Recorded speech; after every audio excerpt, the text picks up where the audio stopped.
भारत के मीडिया में पिछले 2-3 दिन से फार्मर्स प्रोटेस्ट काफी वायरल हो रहा है एंड आपने भी नोटिस किया होगा कि पूरे दिन मेन स्ट्रीम न्यूज चैनल्स उसी को कवर कर रहे हैं। पंजाब से आए किसान जो मांग कर रहे हैं, एक्सपर्ट्स का मानना है कि उसको पूरा करना सरकार के लिए इम्पॉसिबल है। उनकी सारी की सारी डिमांड्स मानी नहीं जा सकती हैं। अब देखना ही होगा कि प्रधानमंत्री मोदी इलेक्शन से पहले इस चैलेंज को किस तरीके से हैंडल कर पाते हैं। हम सबको पता है कि लोकसभा इलेक्शंस आने ही वाले हैं। ऐसे में आपको क्या लगता है कि आने वाले इलेक्शंस में मोदी सरकार को इन फार्मर्स प्रोटेस्ट का क्या नुकसान होगा?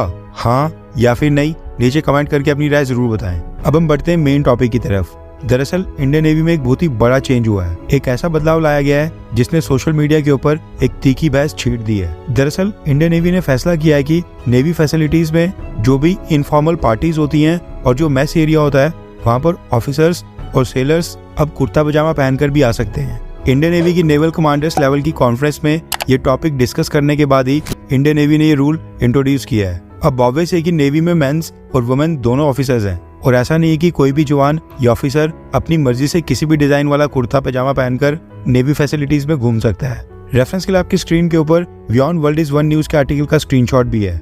रिपोर्ट के मुताबिक इंडियन नेवी द्वारा इंट्रोड्यूस्ड रूल और गाइडलाइंस के मुताबिक kurta pyjama, sleeveless jackets, closed formal shoes और सैंडल्स को इंडियन नेवी ने अपने इनफॉर्मल ड्रेस कोड में शामिल कर दिया है। कुर्ता पजामा के लिए रूल रखा गया है कि कुर्ता सॉलिड टोन का होना चाहिए, यानी कि मल्टी कलर या फिर चेक टाइप का कोई भी डिजाइन नहीं चलेगा। प्लेन और सिंपल कलर ही चलेगा। उसके अलावा पजामास स्लिम फिट होने चाहिए विद साइड पॉकेट्स और इलास्टिक वेस्ट बैंड। अभी सारे रूल्स मेल ऑफिसर्स और मेल सेलर्स के लिए थे। फीमेल ऑफिसर्स के लिए कुर्ता प्लस चूड़ीदार या फिर कुर्ता प्लस प्लाजो कॉम्बिनेशन अलो किया गया है। ये dresses official meetings, warships, naval vessels या फिर नेवल सबमरीन्स के ऊपर नहीं पहनी जाएंगी, बल्कि नेवल फैसिलिटीज में इनफॉर्मल पार्टीज और इनफॉर्मल गैदरिंग्स और मेस एरिया में पहनी जाएंगी। इंडियन नेवी का कहना है कि इंडियन कल्चर को प्रमोट करने के लिए ही उन्होंने ये ड्रेसेस इंट्रोड्यूस किए हैं और इससे हमारी भारत की नेशनल आइडेंटिटी को पहचान मिलेगी। लेकिन फॉर्मर चीफ एडमायरल अरुण प्रकाश समेत कई सारे रिटायर्ड वेटरन्स, ऑफिसर्स और भारत के नेटिजन्स, इन सब ने इस तरह की ड्रेसेस को इंट्रोड्यूस करने का विरोध किया है और ये तर्क दिया है कि इंडियन आर्म्ड फोर्सेस, जो कि इस समय दुनिया में एक प्रोफेशनल फोर्सेस की तरह ऑपरेट करती है, इस तरह की ड्रेसेस को इंट्रोड्यूस करने से प्रोफेशनलिज्म में कमी आएगी। इंडियन नेवी के अंदर कुर्ता पजामा या फिर कुर्ता प्लाजोस ड्रेसेस का इंट्रोड्यूस किया जाना ये गलत फैसला है। वहीं सोशल मीडिया और खासकर ट्विटर के ऊपर कुछ लोग ऐसे भी हैं जिनका मानना है कि सेम यही रूल्स इंडियन एयरफोर्स और इंडियन आर्मी को भी इंट्रोड्यूस करने चाहिए, यानी उनको भी कुर्ता पजामा और कुर्ता प्लाजो ड्रेसेस को ड्रेस कोड में शामिल करना चाहिए और वो इंडियन नेवी के इस फैसले का समर्थन कर रहे हैं।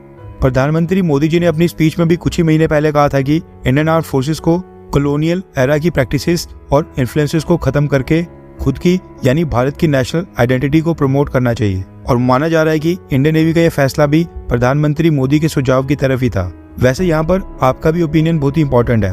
आपको क्या लगता है कि इंडियन नेवी द्वारा ये जो कुर्ता पजामा और कुर्ता प्लाजो ड्रेसेस को इंट्रोड्यूस करना, क्या ये एक सही फैसला है? हाँ या फिर ना? इसके क्या नुकसान होंगे? नीचे कमेंट करके अपनी राय जरूर बताएं।